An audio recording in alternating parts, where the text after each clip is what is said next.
Hello, younger humans. Ah, it's nice to see you. I can't see you.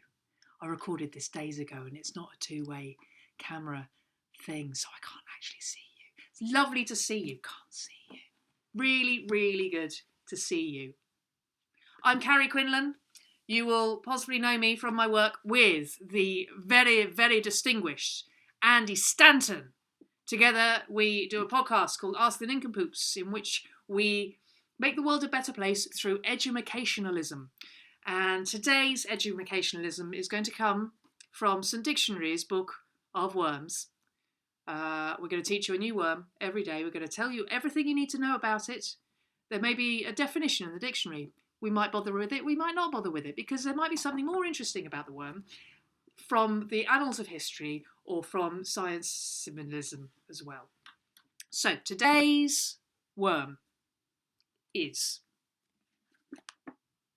drench. Drench with a D. Drench. Drench. Now, drench it's quite a sad word, drench, isn't it? Just say it with me. Drench. Can you say it happy? Drench. Doesn't work.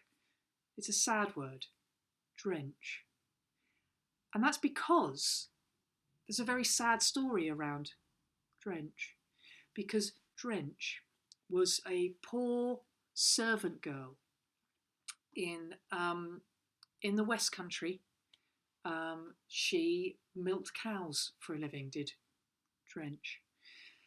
She milking cows for a living, whether the cows wanted to be milked, whether the people who lived with the cows wanted the cows to be milked or not, she would milk the cows, and that's how she made her living. But of course, because sometimes cows were not in the mood, or the people who lived with the cows weren't in the mood, they didn't really want her around very much. So it became quite difficult for her to make that living.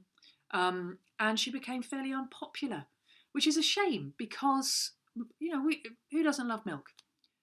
Vegans, fine. But other than that, you can put it in your tea, you can put it on your cereal, you can wear it as an unstable hat.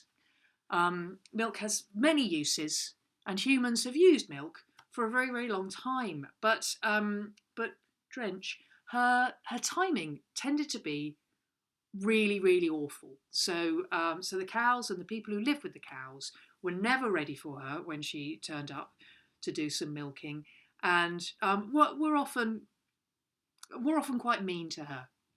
So this is why drench becomes such a very sad word, because she'd sometimes turn up at like 3 a.m. and say, "Can I milk your cows?" And people go, "What? Oh, they're asleep. Why? We're asleep. They're asleep. What's the matter with you? Why would you do that?" And so she'd go away again, a little bit disheartened, but not too disheartened. She was an optimistic sort of person, and she'd come back again the following day about sort of early to mid afternoon, which you'd think would be a perfectly reasonable time to pop round and milk a cow, but people, oh god, the cows are watching Bargain Hunt. So could you just go away?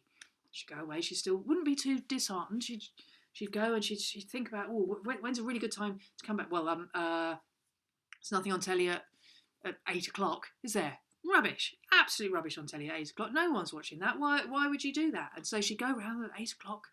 Go, "Oh no! Look, seriously, why do you keep doing this?" They say she opens the door and she'd be full of joy, and she'd say, "Oh, can I milk your cows now?" And they say, "Oh, God, the cows are doing their violin practice, and we're really enjoying trying not to listen to their violin practice. So why would you keep doing that?" And so drench really made no friends, had a very sad life. But her cousin was a very famous writer who wrote to the people who were looking after St Dictionary's Book of Words and said, "Can you put drench in just to cheer her up?" And so they did, and they made up some nonsense about what drench means. I don't know. And so she's immortalised in in some dictionaries, Book of Worms. And so that's something, I suppose, but it does mean, because she had such a sad life, not being allowed to milk anyone, it does mean that it is quite a sad word. And you can't really say it happily, which is sad, because doubly sad, really, because she was such a happy person for most of the time. And she'd say, "Oh, hello, my name's Drench." And so it did sound like a happy word, but you can't say it in a happy way anymore. Just try. Drench. Doesn't work. Doesn't work. Drench. So that's Drench. That is Drench. And next time, tune in, and Andy Stanton will teach you another worm. Because he's that kind of big-hearted guy. We love him. And if you want to listen to Ask the niNcomPoOPs, and why wouldn't you? Its information is down here where I'm pointing. I mean, it's not right now when I'm pointing, because at the moment down here there's a bowl of soup.